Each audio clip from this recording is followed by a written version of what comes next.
Today I want to talk about being an autistic woman, or when I was younger, an autistic girl, undiagnosed at that point in time, and only diagnosed very, very recently, and friendship. Because from talking to other autistic women and girls, I think that this is often something that is experienced somewhat differently from the way psychology has traditionally thought of how autistic people experience the world. But I think that for some of us, the experiences that we had in childhood and through adolescence and into adulthood have a lot in common. And thanks to the internet, we can actually realize that now. And looking back in my own life, is that it can almost seem like sometimes a friendship could be a special interest. And maybe even later on as I got older, that would carry into relationships. But let's start with friendship. I wonder now how much that was also part of when I made friends. I realized at a pretty young age, definitely by first grade, that when I made friends with someone, there was an excellent chance that their other friends weren't going to like me. And as I got older, that was only going to exponentially increase. If I found someone who was best friend material, who actually really liked me and I liked them, and we were really good friends, and this was somebody that didn't think that I was weird, that wanted to spend time with me and play with me at recess and raise wood chips down the little drainage gutters at the side of the playground, or do flips on the bars over and over and over again, or just play the same games that I like to play, running around pretending to be horses and running up and down this hill over and over again. That was apparently one of my favorite things to do.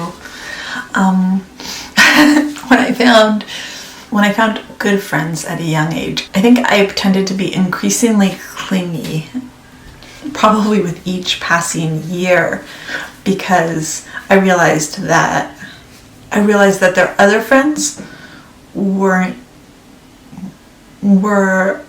likely not to like me.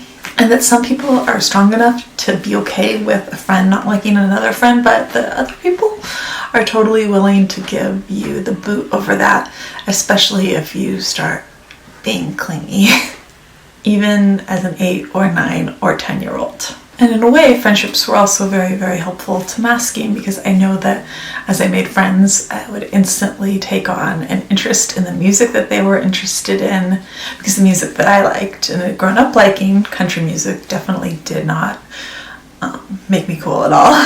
And so whatever music my friends liked, that was the music that I was then asking to listen to. And whatever books they were reading, those were then the books that I was reading. Whatever they liked was then, whether it was makeup or really anything. I think that I started writing when some of my friends were interested in writing, which ended up being a blessing because it's something that I still do today. But that is how I started writing stories. I had a friend who loved writing, and so I started writing. I just kind of became interested in whatever everyone else around me was interested in. I was very good at absorbing the interests of the people around me and making them my own.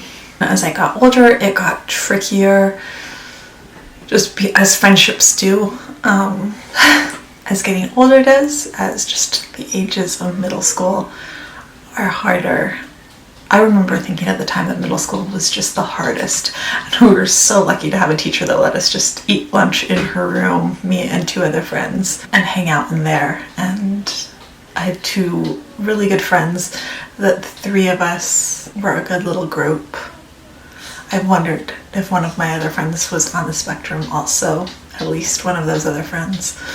But yeah, actually now that I think of it, I think those 2 particular friends that I always sat with, I had a couple of close friends that really carried me through high school, and we had kind of a bigger group that was like our group from 2nd grade onward. And then I went to college, and when I got to college, again it was the same thing. I would have probably end up with like 4 or 5 close friends, but they would all be from completely different social groups, because by then I had learned that I wasn't going to probably fit into one clique or one social group. By then it was just sort of a foregone conclusion, although I was also past that whole friend as a special interest sort of thing. I guess by then that was more for relationships. My relationships had shifted to my special interest, along with studies and sports. Really, sports probably also would take the place of special interests. Rugby and surfing, and wanting to travel. And I would have friends, but I had learned that it wasn't a good idea to do that clingy thing in friendship, but I hadn't yet figured that out about relationships. But I do wonder how common an experience that is for other autistic people, or specifically autistic girls and women out there who make friends but who find it hard to be part of a larger social group, who maybe have a lot of different friends from different social groups, or one friend, or one or two friends but not from the same social groups, who don't tend to hang out in, I guess, groups. I still don't really love being in groups, large groups. That aren't family. I think the other thing is that's probably hard with me with friendships is that even though I think about my friends all the time still, out of sight isn't out of mind, but I have a hard time when we're far apart actually taking the initiative to call and keep in contact. Like, I'll see things that remind me of my friends who are pretty much all on the other side of the country or scattered around the country, because we've moved. I'm from California, we've moved to Florida and now to Michigan, so I don't have really friends in the state at all, really, from my past, and so most of them are on the opposite side of the country. So I'll see things that remind me of friends from various times of my life, but it's always kind of, there's an awkwardness that stops me from reaching out or emailing, or especially calling, because I just don't like the telephone anyways.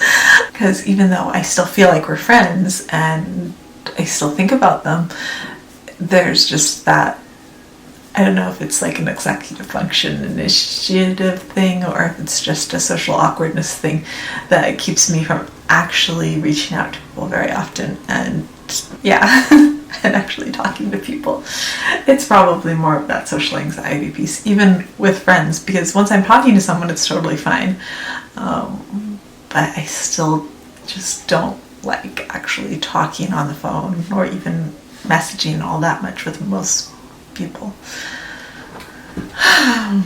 Anyways, this is kind of all over the place with friendship and autism, but I kept thinking about how it almost felt like the main point of this was, it really felt like when I was younger, friendships were almost one of my special interests, and then when I got older, it was almost like relationships were one of my special interests. That's probably a different video. And now, looking back, I can see so many mistakes I've made in both. Treating them like a special interest, just because of the sort of intensity that lends itself to a special interest. That hyper-focus just doesn't usually cause either friendships or relationships to flourish very often. And I think there was definitely it isn't helped by the fact that you realize that other people don't seem to like you as easily, and this one person seems to actually like you. And that just doesn't help with the clinginess, because you feel like this is the only person that likes me and nobody else likes me, and you hold on even tighter to that one friend. And there are other friends out there that will like you. It just can be hard to find them when you're really, really introverted, and when you have social anxiety. But they're out there.